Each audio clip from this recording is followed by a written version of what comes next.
Hey everybody, welcome to this week's Roundup. No special announcements or anything, so let's jump right in. First up, Lon Seidman recently posted a video showcasing an FPGA-based card for older Apple computers that allows for HDMI output, as well as some other features. This is essentially a no-mod. It's the same as just adding an input card to any older PC, so you don't have to solder anything, or, basically if you're comfortable swapping a card in any PC, you should be able to do this one. And the only thing to note is it needs to be in a specific slot, which Lon goes over in the video. And while he showed it with his Apple IIe, it's compatible with basically all of the Apple II computers, including the 2GS, which I think he said he was going to do a follow-up video showing how it works in that one as well.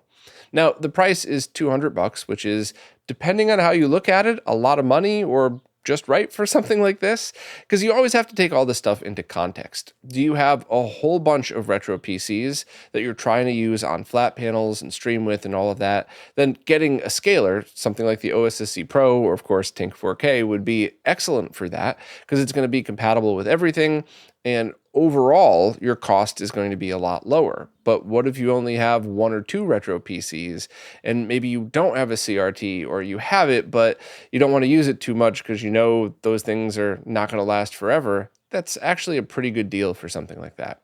It is a line doubler, so it essentially outputs 640 by 480 or 480p depending on what display you're going to be going to. And it does also work with the higher text modes, which I'm actually not sure exactly what that is because I'm not an expert in these older PCs. But if you're interested in this, you probably already know what I'm talking about. So if you want a full deep dive on how to install it, how it looks, how some games look on it, definitely check out Lon's video. And I do have to add just a very quick little RetroRGB aside here, is if you go to the store that sells this thing, you'll also see a rebranded AV to HDMI adapter, those things that are terrible for basically everything unless you know what you're using. And this is such a strong opinion of mine, but I get the impression, and it's even kind of worded this way in their store, that this is for people who are like, okay, I can't afford the good solution now. My CRT died. Let me just buy this cheap thing, and I'll just, use it knowing that it's not great, but it'll get me through until I could afford the better thing. I think they're perfect for that, or tools in your toolbox or whatever else, but they process all 15 kilohertz signals, all composite video signals, as if they were 480i. So they're deinterlacing signals that are not interlaced, which has that headache-inducing flicker. In my opinion, way worse than any kind of Bob interlacing flicker. And of course, there is a bunch of latency, which, depending on what you're using with your old PC, that might not actually matter at all. So I just wanted to put that out there because I know a lot of people see those and immediately are like, oh, I don't trust a store that sells those. But I don't trust a store that sells those as if they were the perfect solution. I 100% trust stores like this one appears to be, that say things like, this isn't the best solution, but if you need something to get you through, here's a cheaper alternative. So I get it, right? I've talked to a lot of people that own game stores, both brick and mortar and online, and you have to have options for people. Otherwise, they're just going to go, you're trying to rip me off with that $200 thing. I'll just go buy this $10 thing on Amazon. So you have to give those people the option, but just let them know this isn't that good of an option. It'll work, but if you have issues or if you don't like it, please keep that in mind. And this is the other stuff that we sell that will make it better. So just wanted to add that little RetroRGB aside in there, because I know a lot of people who see that would just, immediately gasp at it. But I think it was done tastefully and in the right way. And most importantly, this is a cool product to buy for your Apple computer. So definitely check that out if you're interested. Next up, the developer Rumblements has just released their latest NES to SNES patch, and just like the ones from the developer Infidelity, these reduce slowdown, drastically reduce sprite flicker, and allow for different enhancements, including things like programming the extra buttons the SNES controller has. And that is one of the features of this, is the A button would act as if you pressed both Y and B, effectively acting as a jump button, which is definitely handy for playing this game. There's also an MSU1 version of the soundtrack, along with the original, which uses Membler's 2A03 emulator for the audio.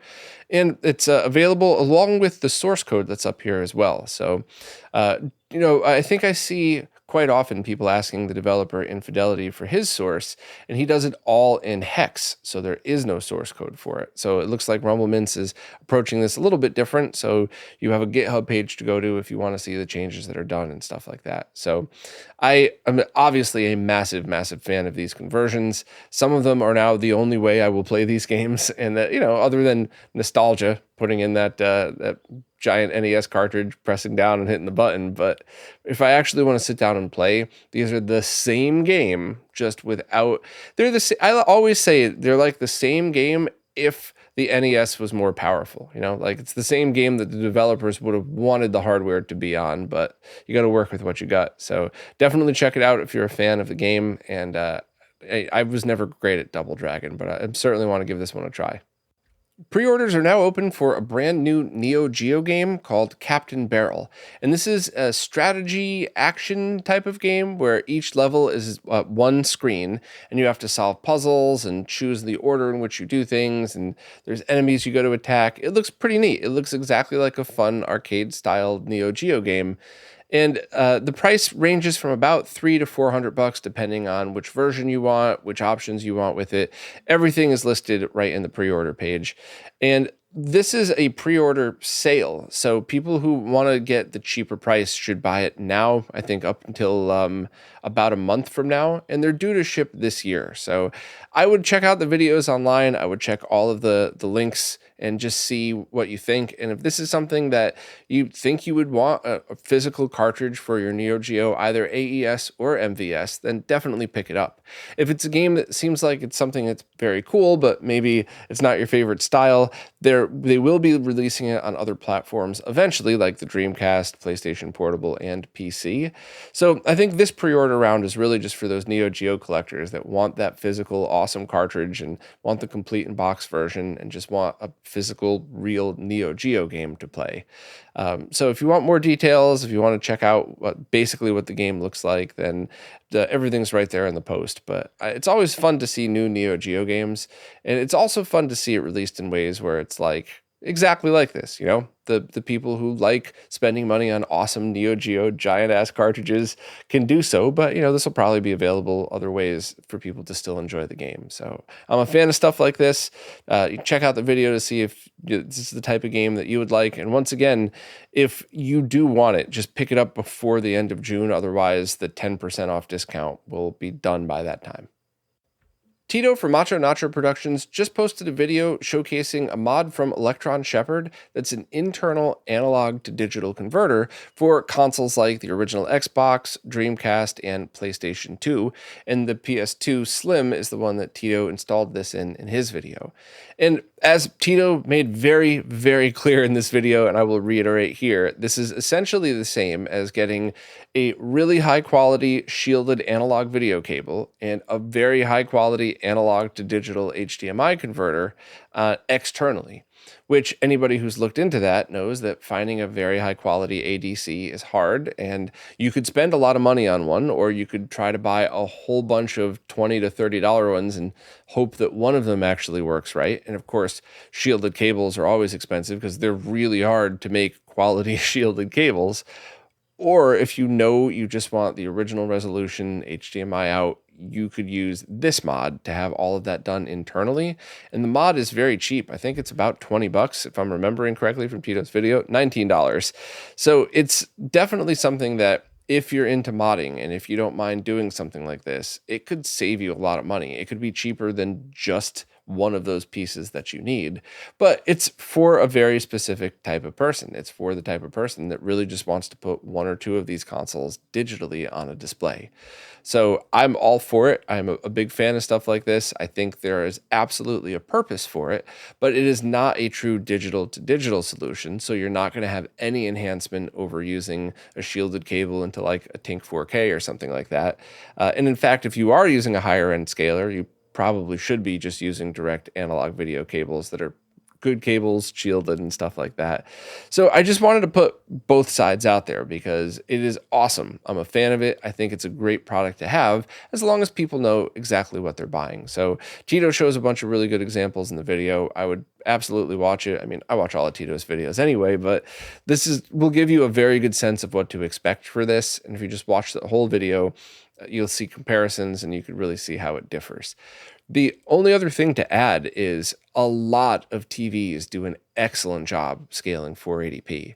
So if you have all consoles that are HDMI based, except you also have an Xbox, a PS2 or something like that, and you have a TV that scales 480p well, you could actually just save a ton of money and effort by just installing this one and going directly into your display. That said, in fact, almost every PC monitor I have ever tried does a terrible job scaling any signal other than the native resolution.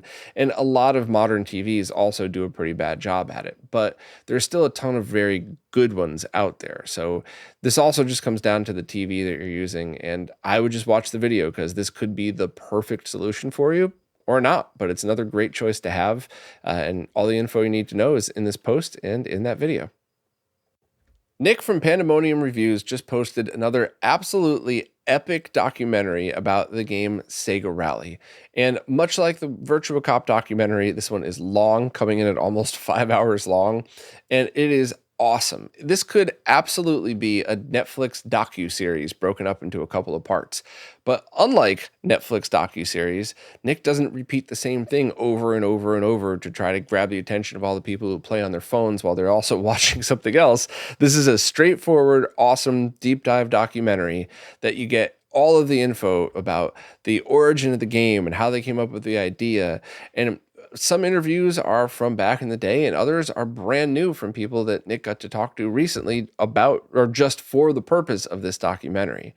So I can't gush over this thing enough. I have about an hour left into it and it has captured my attention the whole time.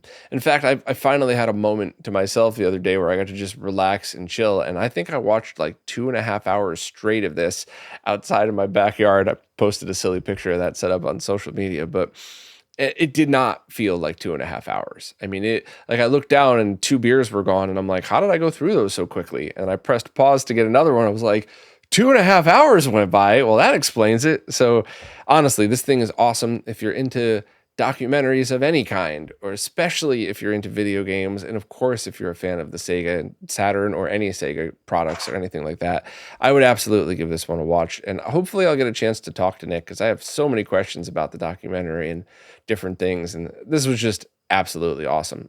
So please also, if you're in the position to, consider supporting Nick on any of the support services, Patreon especially, just because this is so much incredible work goes into this, and I want Nick to keep doing these. And anytime somebody spends that much time on something, it's overwhelming and it's very, very costly. You would not believe how much stuff like this costs. Even though Nick's not jumping on a plane, flying to Japan to interview people, it's still very costly. So, please consider. And if you want to hear more from Nick, just check out the interview that we did a while back, and hopefully we could have another chat about this one soon.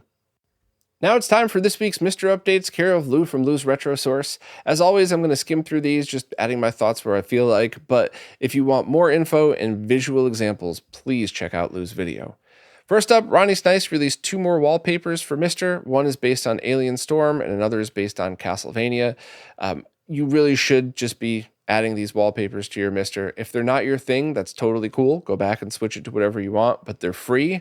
All you have to do is flip on a toggle in the Update All script, and I personally use them on every one of my Misters, regardless if it's a streaming setup or a dedicated setup. I love these things. They just add a lot to it, in my opinion. You don't have to agree, but it's free, so why not give it a try? Next up, there's been a bunch of updates on the DE10 Nano clone, which, once again, I don't like calling it a clone because that word has negative connotations. This is a happy thing, but it's also fair to call it that. And there was some discussion that I thought was very valid. And before I say anything, I just want to be very clear. My stance on this is it's awesome. I can't wait to try it out. I'm going to be a full supporter of this. I'm going to try my best to promote it as best as I can. However, there's two things that kind of struck me as odd on this one. The first was the name, which I believe they're going to consider changing, but they were going to call it the Mr. Pi, which makes it sound like it's a Mr. and a Raspberry Pi in one, not just a D10 Nano clone. So I didn't think that was a very good marketing choice for anybody.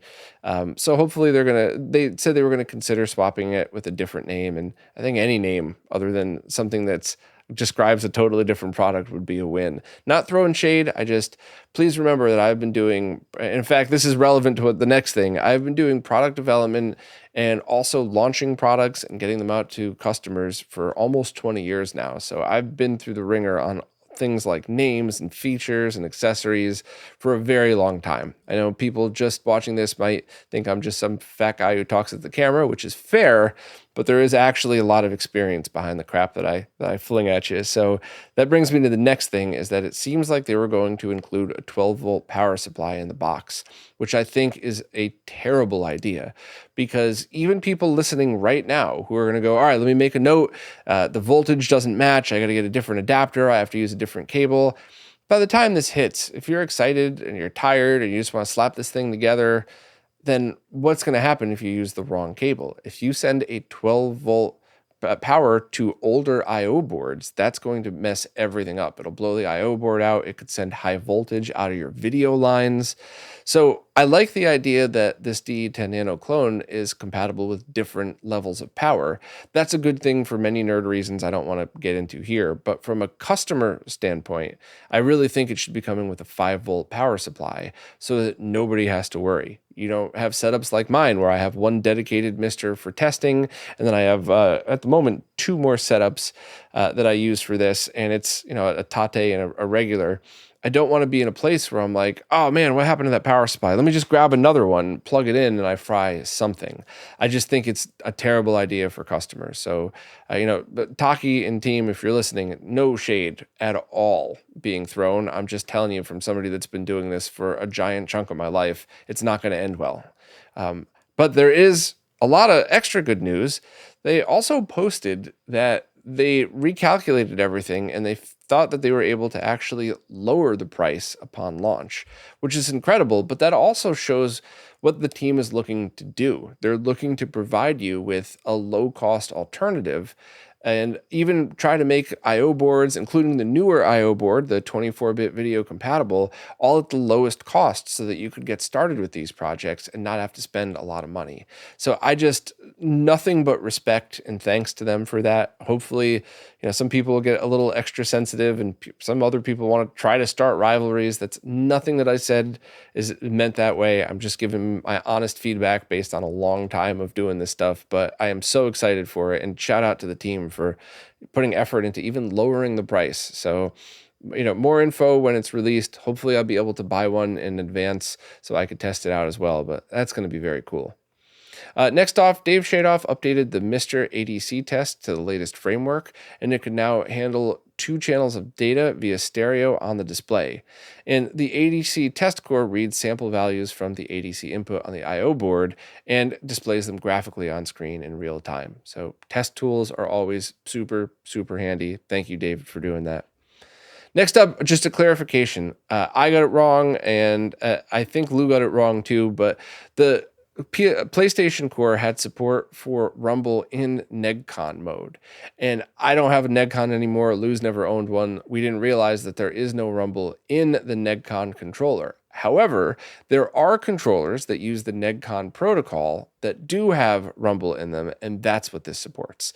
So it's still valid. It's just not exactly how I had said it. So, oops, but whatever. It's of all the mistakes to make, that was a tiny one. Next up, the core developer updated the Color Computer 2 core, and they fixed the interface preventing the joysticks from ever reaching the max value of 63. And additionally, the D-pad emulation was fixed to reach extremes for all buttons. And this was verified using Tandy Diagnostics, so that's cool.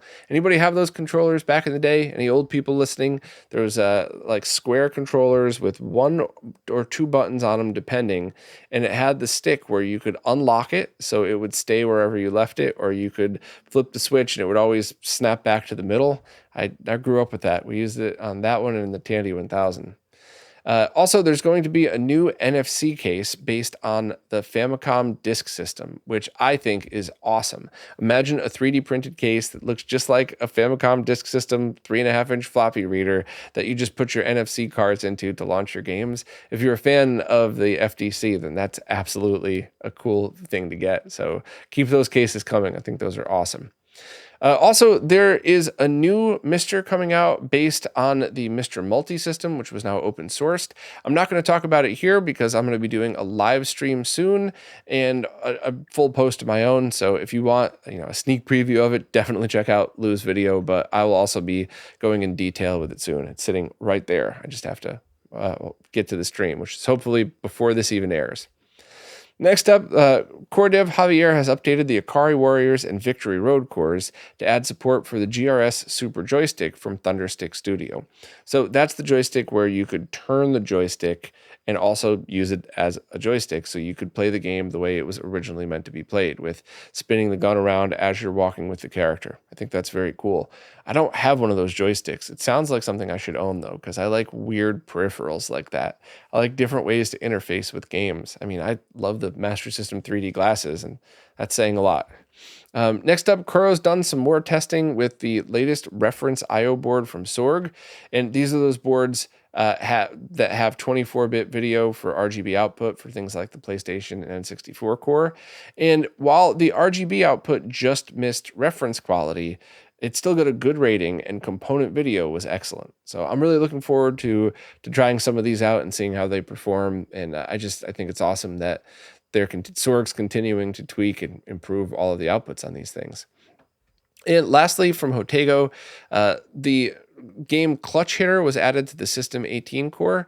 Now, was that the same game that was eventually ported to the Master System and Game Gear? I think I had that one as a kid. I got to try that one out. Obviously I support Hotego on Patreon, so I have access to these betas. I just don't often have time to. But there's also a bunch of other stuff.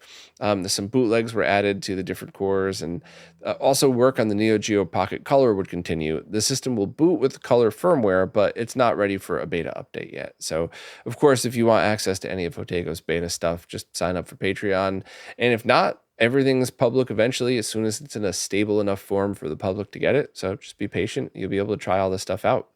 So that's it for this week. As always, thanks so much to Lou for keeping up on all of this. There's no way I would have, and I'm very proud to support him on Patreon because I want him to keep helping us out with all of this stuff. So if you want to support Lou, please consider that as well. Next up, the complete source code for the Super Nintendo version of Doom was just found and uploaded. And of course, a couple of years ago, a part of that code was found and uploaded, and I believe MVG did a video on that. And this is the whole thing, including all of the modem data as well.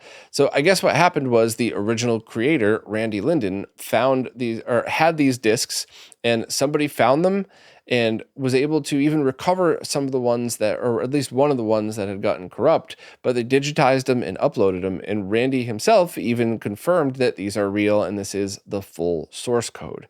So this is one of those things that's awesome for programmers and a cool piece of history, but this is most likely not a situation like Mario 64 where people could now recompile and get better frame rates and better performance. Randy did a pretty darn bang up job of this game when it was released, so I don't think you're going to be able to improve anything that drastically. However, not being a programmer, I'm still guessing and speculating that other SNES developers might be able to take a look at this and use this for their own homebrew, their own ROM hacks, or just as a really cool piece of video game history. So the fact that this stuff has been found and archived is super important and really awesome. And I'm just very happy that people take the time to do this and realize that this is a cool thing to do. So if you want more info, check out MVG's video from a couple of years ago. I basically copied and pasted everything from the archive.org into the post. So if you want any more info on it, check all this stuff out. I have links to absolutely everything, but this is very cool. Thanks to everybody who was able to make this happen. And it's just really cool to see a box filled with Doom SNES written on a bunch of floppy disks, knowing that that's where that game came from, which is obviously where that came from, but it's just very cool to see a picture of it, see the source code, have that being downloaded, and it's a cool thing for any video game historians. Now up for sale is a limited edition version of the Mr. Multi-System, originally made by Heber, and then it was open sourced last year, I believe. And this one is a pretty interesting project because it started out that Koala Koa wanted to get a couple of these together in order to donate to schools. And then there were some extras left over, and Koala figured, why not put something together for the community as well? So he approached it as a fully loaded turnkey Mr. system. So this isn't one of those things where you have to buy it and then you have to buy some extra stuff and then you have to configure it. This comes completely assembled, completely configured, and even has some licensed games on it. Not a ton, there's I think 5 of them, but still, I think this is the first time anybody sold a Mr. kit that you literally just plug in, turn on, and you could start gaming legally. And then, of course, fire up all of the ROMs that you have on there as well. But there's a lot to talk about this, but I want to address the price first. You have to hear what this comes with before you make your opinion on the price.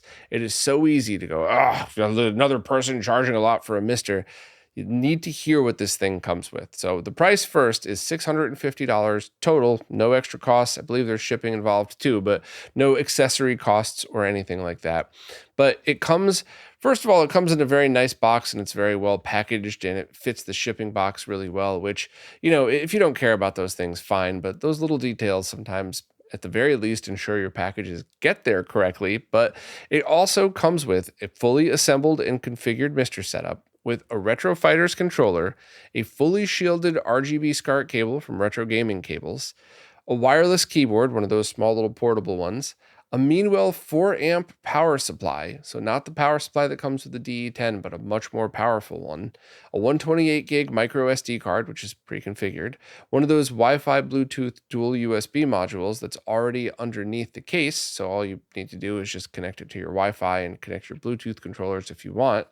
It also comes with NFC reader built into the case and NFC cards with really nice stickers on them for each game that it comes with.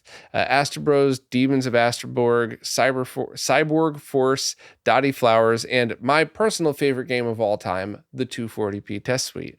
To launch those games, you just power this thing on, you take them out of their nice case, and you tap it right on the case. That's it. And the controller was pre-configured. I reconfigured it anyway when I did the live stream just because I assumed it wasn't. But even the controller is pre-configured. You just have to hit the sync button on the bottom back of the controller. Then that's it.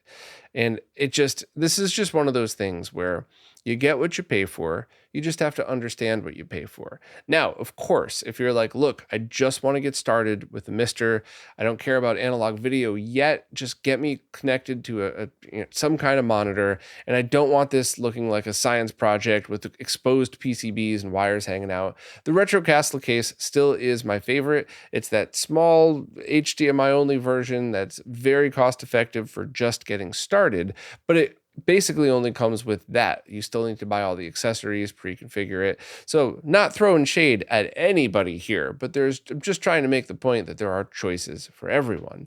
And of course, even if you do just want an HDMI only setup, maybe you would prefer one that kind of looks like a console. And at the moment, 3 versions are available. The original Mr. Multi-System case, one that resembles a Genesis 2, and one that resembles a Neo Geo, with a PlayStation-styled one going on sale at some point in the future. So you really just got to decide what you want for this. Do you want something that looks like a console? Do you want something that you open up a real box, not a bag with some stuff in it? And once again, I'm not throwing shade, but I'm just saying, do you want a finished product that you just plug in and start working? You have to just make the decision for yourself. Do you want to wait to see if the cheaper ones are going to perform just as well? Do you really need 24-bit digital output? If so, could you just use an external DAC? And that kind of brings me to the stuff that you should know. I don't want to say negatives, but the things that you should probably note before buying. So the first one is that you're going to need, if you need to access the micro SD card, it really should be done over the network because you have to disassemble the case to get to it.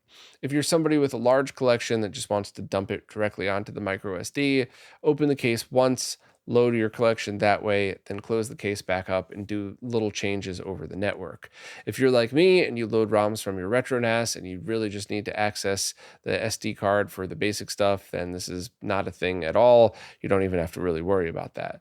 Next, the fan was a bit loud in the kit that I tested. Koala said he was going to switch over to the quieter fans, which were already thermally tested and do pass, but you do need some kind of airflow with kits like this.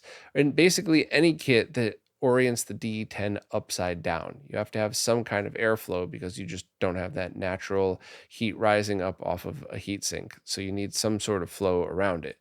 So if you're looking for a silent mister, this one's not for you, but it's still quiet. It's the ones that will be shipping to you aren't loud fans. That's just not completely silent.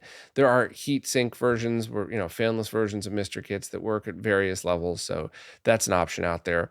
And of course, this uses the original design circuit, just like the original multi-system did for the analog video output.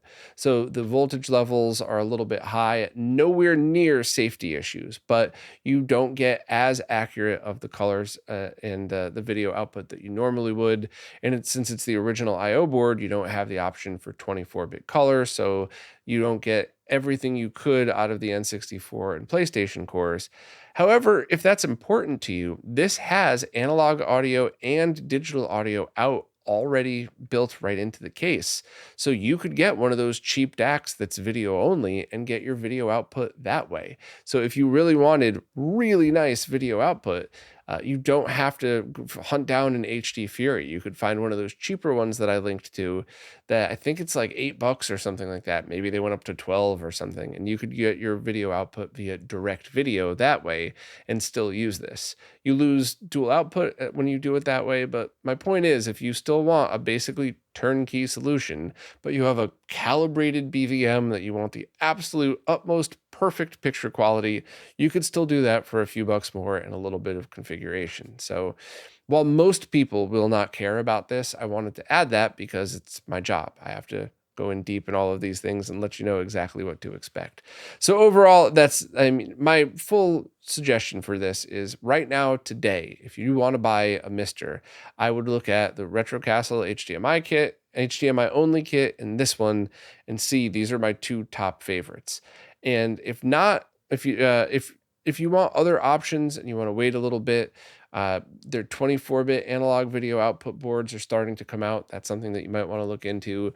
You might want to wait for the cheaper D10 alternatives when they release, if they perform the same. Once again, not throwing shade, just saying these things have to be tested. We can't just assume that they're all going to be perfect. So there are lots of excellent choices for you, and there are other things out there that might work better for you. I'm talking about my personal favorites, but I like this a lot. I've always liked the multi-system. I said that in basically every Mr. video I've ever done. Now it's back via a different seller who's following all the open source licenses and all of that stuff.